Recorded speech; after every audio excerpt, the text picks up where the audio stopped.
200 people show up. Yeah, I think I'll use you. Okay, supine. So we're still covering the straight ankle. We're gonna turn. Not that. Okay, so straight ankle. We went over the braking mechanics the other day, right? We're just gonna cover, it's gonna seem very basic, right? We want the rear naked gripping, right? That's all we're gonna look at, right? As like the grip that we want. We can do this in a ton of different ways if you really wanna get into like, oh, how can I straight ankle? If I caught it on my head, straight ankle, right? If I caught it on my belly and I can grab the head, like in the back of the leg, that's a straight ankle, right? If my foot is in here, right? Like he was gonna butterfly and I get distance from him, right? And I can now pull, this is a straight ankle. We're not looking at any of that kind of shit, right? I want just here, right? Figure four, take the space away, get your hands up high, right? Make sense? Very basic concept, right? So the grip is the first part I want you to look at. Pull, just this. Get very comfortable in taking this grip and then just being able to, right here, apply pressure and finish. Does that make sense? This is the first thing I want you to look at. Tracking? And this is about the squeeze. Squeeze. Doing good? This is something you told me I'd be good at. Yeah. Are you moving your elbow? Well, like up or down? Not right now. This is just about squeeze. I'll just squeeze like this. Yeah. So I'm squeezing. Tucking elbows. Right. I'm not tucking elbows. I'm closing the space. And think about like almost shoulder shrugging. Okay. Right? How I can shrug like this. Now, you see how I'm like this? Just squeeze my arms. Shh. Like so. Right? Cool. Now, we will get to the point where we start to curl our elbow in. Boom. Okay. And apply. That's going to be way more powerful. Right? I'm going to get to the point where I'm turning my body and applying the pressure. All that will come. Right? Right now, I just want you to get here. Take this and be like, I can squeeze it. Okay. Make sense? Go play.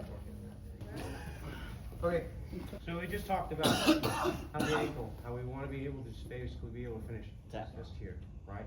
To be able to squeeze, right? The next thing we have to focus, aside from just getting the grip, right? If we are looking for a straight ankle, we have to have some form of fashion where we can track the top and the bottom. The easiest way to do this is some form of fashion of this type of grip. The next thing we have to prioritize is pinning the hip to the floor, right? This is often why you see leg engagement of this. He tries to stand up, move around, right? His hip is now wrapped to the floor. Does that make sense? So I'm looking for some type of pinning mechanic to keep him on the floor. If that is inside reaping, like so, this is still fine, right? Can you stand up, sir? No. Yeah. Right? If that is He's like, no, outside reaping, can you stand up, sir? Not really. Right? This is fine. I want you now, we're gonna play a game. He's gonna be the top person. I'm gonna be the bottom person. We're gonna start with double inside position and connection to the feet. He is going to try to stand up, right? If he can stand the base and stay there for 3 seconds, we are going to restart and do it again, right? There are no submissions in this, right? I am just going to constantly try to put him back down to his hip. Does that make sense? So go ahead.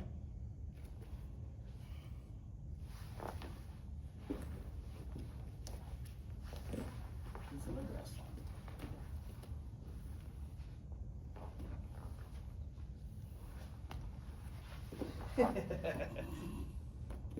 No submissions though, none.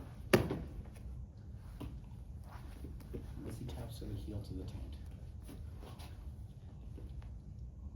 Does that make sense? Any questions about that game? All right, okay. Yes. So you see that this is one of the prerequisites, right? We want to get some type of limb attachment / control, right? The next thing that we see is we also don't want this person to be able to get off of their hip. If they can get off their hip, right, that means, like if I have good connection, right, he gets off his hip, can put weight on this, support it, etc. Does that make sense? When I set him back down on his hip, this starts to float.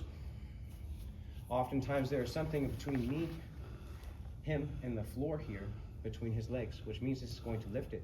Floating things are vulnerable. Does that make sense? Perfect. Easy way to think about it, right? So we've already talked about how we want to basically pin this person to the floor and the grip we want to take. Now we're going to talk about extension, right? I want extension from this human. If I have all those things, but I'm right here, right? And he comes up and he touches me, right? And he scoops my hand or any of that kind of stuff, gets good connection, like try to take a elbow to elbow grip, hooking. I cannot extend away from him. The danger for him is far limited in comparison. I can still do it, but it requires a type of extension. You can feel that, can't you? Yeah. But if this was not here, that extension is far greater, right? So I want to be able to extend away from this human, right? Like so. Can you touch me now? Not except from the knees up, no. Exactly. So he has to address this part, right? Now he goes to address, right? We go back into that type of leg humbling, right? You see I still have extension. Still works just fine, right? Because all the prerequisites are already met. I want extension away from this human, right? The closer I get to him, right, the weaker this braking mechanic happens to be, because we're going to slide up the leg, because he's going to boot, he's going to put his leg out, etc., blah, blah, blah, right? And he's going to start to get better connection against me, right? So I'm looking for the grip, I'm looking to pin his leg, right, and I'm looking for extension, right? Then we can go into applying force to this brake, right? But those are the things that I need to look for, right? I need the grip, I need to pin this human, and then I need to be able to apply extension. Make sense? So, the next game we're going to play, I'm going to try to take his legs, right, from the same kind of gripping position, right, that we were in, and I'm going to try to keep one leg straight for 3 seconds. That's it. I don't care what grips you use, etc. I just want you to be able to keep a straight leg for 3 seconds, right? If I achieve it, we reset, and we go again, right? He fights.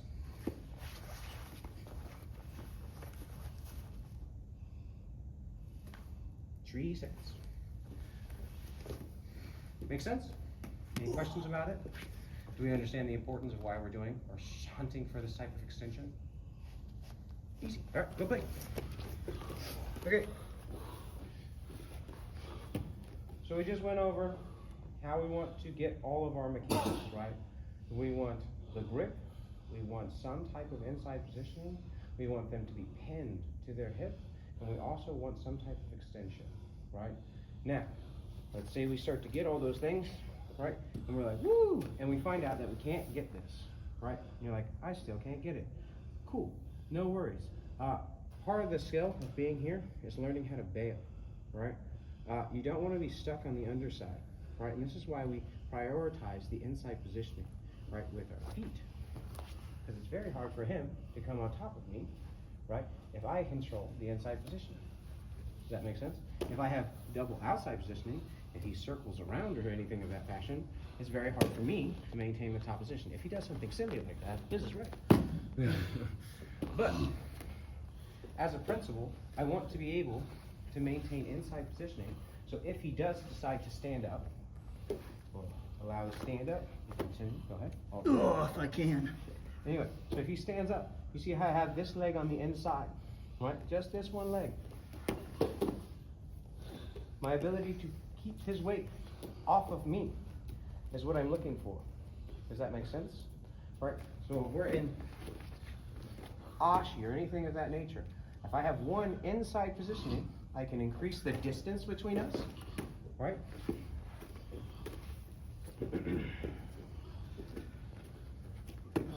I can lift him, making his leg light.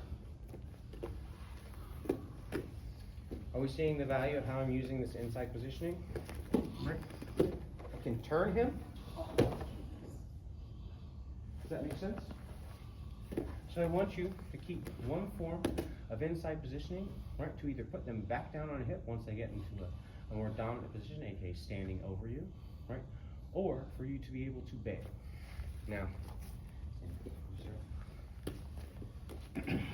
if I'm here and I need to get off of this ankle because I'm not finding any success, I'm putting him down on a hip, getting any weight off of it, right? I'm going to let go of it. I'm going to establish inside positioning with my hand, right? And then back to inside positioning with my feet.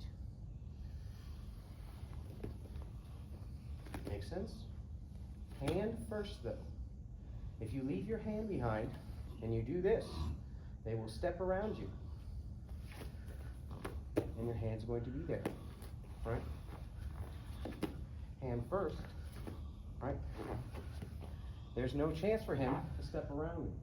He goes to step. I can lift him, just like I can do with any kind of butterfly. It is, in fact, inside positioning. I own it, right? So if I start to extend away, right, he can't fill that space. Right, even if I move myself. I'm here, hand comes in. You see I moved my shoulder away by pushing. Right? If he tries to fill that space, he's got to be able to beat the inside positioning and my ability to defend in that inside positioning. If I'm here, right, and he simply squats down, he's already on the inside positioning of my body, right? We are looking to protect this space. Right? When you put a human being like this, you're giving them access to that space. Before you relinquish the other control of the body, gain that space back, just don't give people free underhooks. Make sense? Tracking? All right, go play.